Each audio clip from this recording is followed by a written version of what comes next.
So I'm gonna make a $2,000 profit on this Ford Ranger, and I think I'm gonna do it in less than 24 hours.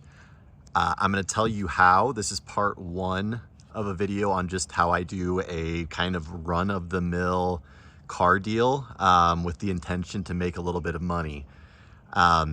This is a 2005 Ford Ranger. It's very basic, but what attracted me to this truck is that it has two attributes that I didn't quite expect out of a truck that looks like this. And no, I'm not talking about the light bar on the top. This is a four-wheel drive, and it has a 4.0 liter V6 engine, the single overhead cam motor, which is known for its reliability, and also it's just desirable because it is the only option that actually has any sort of guts when you have one of these trucks. So that really attracted me to it. And then the other thing was the price. This was listed for $5,000 locally. I was able to negotiate down to $4,500 on this truck, which I felt like it was a good deal. So that kind of brings me to the first point of what I do when it comes to selling a vehicle like this truck. And that's to stay in your lane and buy what you know. So I have done this before with a similar Ranger, except in that instance, I actually made $5,500 in profit on that truck. That doesn't always happen. And in fact, that was kind of a personal record. But it taught me a lot about the market for these trucks.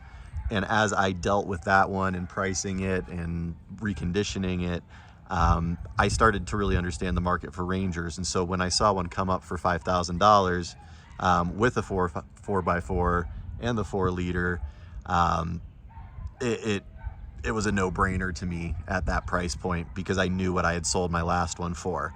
By the way, this one has 146,000 miles on it.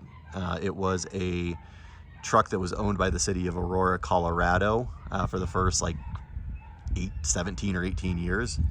And then I purchased it off the second owner locally who bought it at an auction. He replaced the lower control arms on it, the thermostat, and then also put in an upgraded stereo and probably some tint on here too, because this is very much a homemade job. So the truck is not perfect by any means, but what it really has is everything that anyone needs. So the big things are the rock solid reliability of the 4 liter, plus the 4-wheel drive platform. These are kind of bulletproof trucks, and I see them for sale with a ton of miles on them. They're cheap to fix. They're really, really easy to own, but they are really basic, especially this one. No power locks. It has the crank windows on it. There's not even a place you can put anything in the door card here. But it does have air conditioning, which I can't imagine owning a vehicle without that. We have the light bar controls on here. They aren't hooked up, but I'm told they work. And then there's also a onboard inverter, which is horribly dirty. The seats have these pretty decent looking covers on them. I've definitely seen worse seats. They're a little dirty, but underneath there is, pull this up here, just kind of a nice charcoal colored seat that look to be in pretty good condition. So when it comes to taking the pictures, I haven't quite decided if I want to leave these seat covers on here for this look or take them off and showcase the really nicely preserved seats on here. Keep in mind, this is a 19-year-old truck, so an interior like this is really not too bad. Now, behind here, you can see it's an extended cab. However, we don't have any seats back here. This is a very, very, very, very basic truck. And some people might think that would make it harder to sell.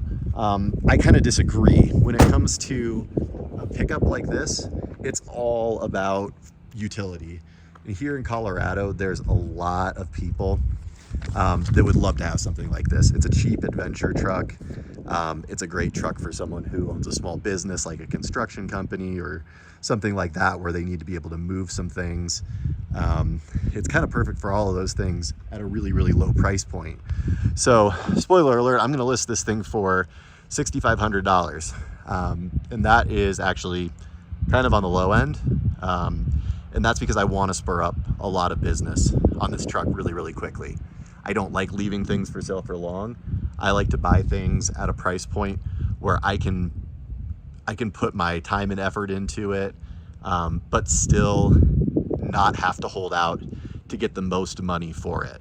I would rather get a flurry of attention on it and kind of stack up buyers really quickly. And that's what I intend to do with this one.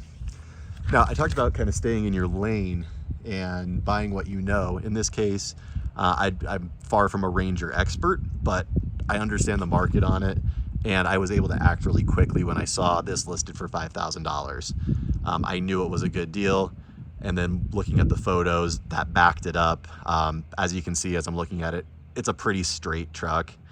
You get up close and no, it's not perfect, but I find it to be pretty acceptable for being 19 years old and for what its intended purpose is, which is to be more of a work truck. So it has a little bit of hail damage on the hood. It's not terrible. You can see a few dents on the side of the bed here. I'll do a walk around to the other side of it, much like I did when I bought this truck. And the big things I'm looking for is it horribly unsightly and, just not going to be an attractive buy for anyone? Does it have rust? Are there, glaring mechanical issues? I try to look through the lens of your typical buyer, and really your typical picky buyer for that matter, because I want to make sure that I'm not dealing with a headache for myself personally, or purchasing something that just needs a lot of work and shouldn't be passed on to anyone for ethical reasons. This truck, after driving it, taking a look around it, I didn't see any leaks. Any rust on it was really, really surface level. The tires match. They're in pretty decent shape. I'll walk over to them because they are kind of cheaper tires. But I don't believe I'll have to do any replacement of those because they look to have a little more than half tread left on it. And so with that said, I did find some reasons why I could knock it down from that $5,000 price. And those really were just the cosmetic issues. The paint is failing in a few places. There is that hail damage. There's a couple places that are kind of homemade repairs as well, like up here by this light. So a few things that, I could take it down a few notches. There's always something on a used car. People expect that. So I felt like taking $500 off was fair. The seller agreed to that. I don't try to be the typical negotiator that a lot of people who flip cars are, where they'll kind of go in on anything and just try and beat people up over price. I look for things I know, and I make respectful offers at a respectful time. Sometimes that is over email, and sometimes it is sight unseen, but it's never in a way where, I'm just immediately cutting to a lowball offer. I want to kind of feel them out a little bit more. And if it's something where I can't necessarily look at it quickly enough, then I may try to see what they feel about certain offers that are within reason. Usually no more than about 20% or so, unless, the car's price just doesn't match up with what it looks like in person, or, what kind of issues it has going on. But in this case, I was able to get down to $4,500 on this. And from previous experience, that tells me that I think that this truck is worth between about $6,000 and $7,000.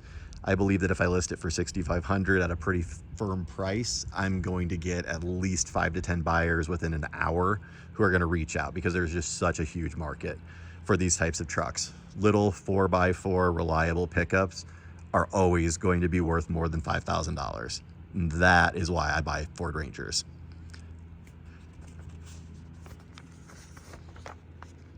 So I talked about when I negotiated on this truck. Leading up to it, it was actually a pretty simple process. I look often for vehicles, but I understand that that's not always something that can be an option for everybody. I happened to see this within the first 2 hours or so of it being posted, and I gave a fairly thoughtful reply. I didn't try to ask too many questions on it. I complimented the truck and just expressed my interest. But on top of that, I also expressed my ability to pay and how I can pay. And I think that buyers, that's a whole part of this equation that a lot of people get wrong.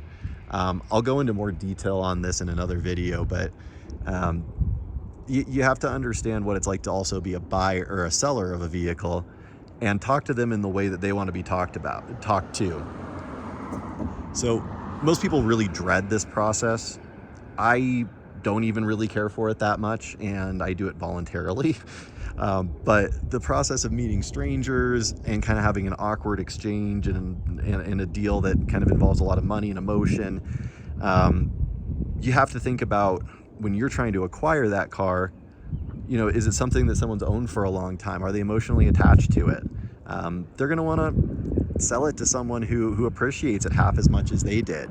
So if in your response you can elicit some of that emotion from them, that's always going to help you get to the top of the stack. Because the reality is that cars like this at a low price point like it was, they do go really fast, and people get overwhelmed with too many responses and people that are just throwing blind lowball offers, and then they kind of shell up and shut down. So if you are not the first, try to be the best, because that's going to get you a little more preferential treatment. You can establish yourself as someone that a seller feels a little more comfortable with dealing with, by using good grammar, you know, having a complete sentence, adding your name, your contact information on it. Think of it like a business email, and you know, don't treat it like an everyday transaction. That's going to help you stand out. And don't be shy about your intentions too, about you know, how you want to buy it. So if you do have the ability to get cash right on the spot, let them know that. Most people don't want to go through a bunch of hoops. It's within your right to get a mechanical inspection, but understand that most sellers are probably going to prefer a buyer that doesn't want to add that extra chance and hassle to it. So be prepared to, you know, show up and put your money where your mouth is. You know, you do need to know a few things about how to make sure a car is not a complete train wreck. And then at that point,